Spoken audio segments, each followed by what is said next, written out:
पढ़ाई की समस्या को लेकर कन्या छात्रावास की बालिकाएं 8 किलोमीटर पैदल कलेक्टर के पास पहुंची। त्वरित कार्रवाई के साथ बालिकाओं को स्वल्पाहार करवाकर अन्य वाहन से छात्रावास पहुंचाया। रतलाम शहर के सागौद रोड स्थित आदिवासी कन्या छात्रावास की बालिकाएं पढ़ाई की समस्या को लेकर 8 किलोमीटर पैदल चलकर कलेक्टर कार्यालय पहुंची। यहां उन्होंने कलेक्टर राजेश बाथम को अपनी पढ़ाई की समस्या बताई। जिला कलेक्टर बाथम ने बच्चों को सामने कुर्सी पर बिठाकर बातें सुनी। छात्राओं ने कक्षा 11वीं से 12वीं की फिजिक्स की समस्या पर बताया कि उनकी टीचर द्वारा ठीक से पढ़ाई नहीं करवाई जाती है। इसके साथ ही वहां पर छात्रावास की अधीक्षिका का व्यवहार भी ठीक नहीं है और वार्डन की भी शिकायत की। इसके बाद कलेक्टर ने हॉस्टल अधीक्षक को निलंबित कर दिया और टीचर की समस्या का निराकरण करने की भी संबंधित अधिकारियों को निर्देश दिए।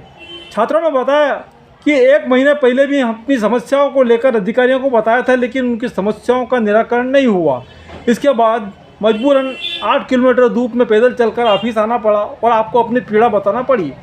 कलेक्टर ने सहायक आयुक्त को छात्राओं की मांग के अनुसार तत्काल शिक्षकों की परिवर्तित व्यवस्था के निर्देश दिए। कलेक्टर ने फिजिक्स, केमिस्ट्री तथा अन्य विषयों की पढ़ाई के लिए छात्राओं की मांग के अनुसार शिक्षक पैनल की व्यवस्था करने के निर्देश भी दिए। साथ ही अतिरिक्त रूप से कक्षाओं के संचालन के लिए निर्देशित किया। यहाँ संवेदनशील कलेक्टर राजेश बाथम ने कलेक्टरेट छात्राओं की समस्याओं के निराकरण के पश्चात उन्होंने अपर कलेक्टर डॉक्टर शालिनी श्रीवास्तव के साथ समीप के इंडियन कॉफ़ी हाउस में स्वल्पाहार करवाया।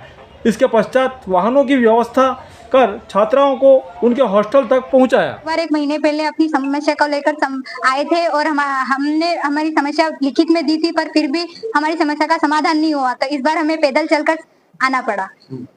क्या समस्या थी आपकी? हमारी सर पहले तो पढ़ाई को लेकर थी, क्योंकि हमारे यहाँ फिजिक्स के टीचर मतलब सही नहीं पढ़ा रहे थे और हमने स्कूल वालों को 4-5 बार बोला, उसके बाद भी हमारा समाधान नहीं किया गया इसलिए। और दूसरी समस्या ये थी कि हमारे विद्यालय के प्राचार्य हमारी नहीं सुनते थे, किसी भी समस्या का समाधान नहीं करते थे। बस ये बोलते थे समझाएंगे समझाते हमारे सेशन का एंडिंग आ गया और हम 12th में और CBSE बोर्ड है, तो हम कैसे मतलब 12th पास करेंगे। कलेक्टर साहब से बात हुई आज? Yes sir. क्या बोले?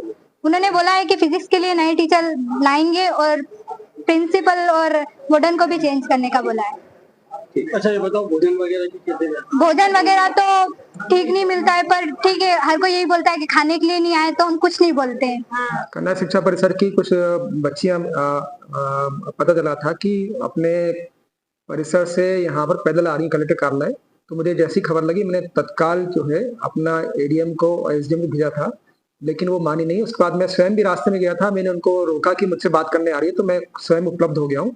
लेकिन उन्होंने इस बात पर वो जिद पर थी कि कलेक्टर कार्यालय में बात होगी, तो फिर कलेक्टर कार्यालय में ही आज आगे थी लड़कियाँ, उससे बात ही। उनकी कुछ शैक्षणिक समस्या है कि उनके यहाँ जो टीचर्स हैं उससे उनको उनके जो पढ़ाने का तरीके है उसके संबंध में उनको थोड़ा सा है कि उनका पढ़ाने का तरीका ज़्यादा अच्छा होना चाहिए।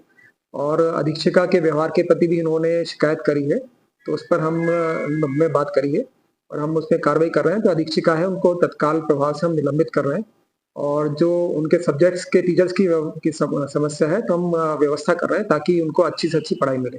सर ये बालिकाओं का कहना था कि ये समस्या हमने पिछले 2 महीने पहले भी बता चुके थे, लेकिन प्रशासन ने ध्यान नहीं दिया और उनकी पढ़ाई जिसके कारण प्रभावित हो रही है वो सब 12th की छात्रा है।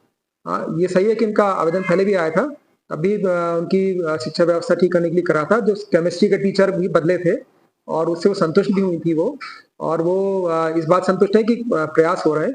और अभी जो उन्होंने 1-2 सब्जेक्ट की बताई है, तो उसके लिए हम व्यवस्था करवा रहे हैं।